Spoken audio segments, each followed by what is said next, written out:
সংবাদ শেষ করব ম্যারাথনের খবর দিয়ে। উত্তরের জেলা পঞ্চগড়ে আয়োজিত হলো ম্যারাথন। মাদক ও দুর্নীতির বিরুদ্ধে সচেতনতার সৃষ্টির লক্ষ্যে জেলা প্রশাসনের সহযোগিতায় সম্মিলিত স্বেচ্ছাসেবী ফোরাম এর আয়োজন করে।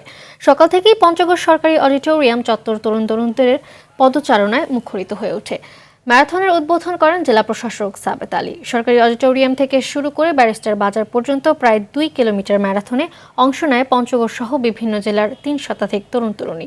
এমন আয়োজনে অংশ নিয়ে উচ্ছ্বসিত তারা। পরে অংশগ্রহণকারীদের হাতে সনদ তুলে দেওয়া হয়। মাদকের ভয়ালো থাবা থেকে তরুণদের দূরে রাখতে খেলাধুলার বিকল্প নেই বলে জানান আয়োজকরা।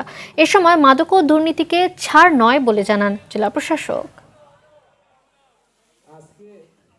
পঞ্চগড় থেকে যে ম্যারাথনটার আয়োজন করেছে জেলা প্রশাসক স্যার, তাকে অসংখ্য ধন্যবাদ। যাতে ওনারা এই ধরনের আয়োজন করাতে তরুণ সমাজ মাদক থেকে বিরত থাকে।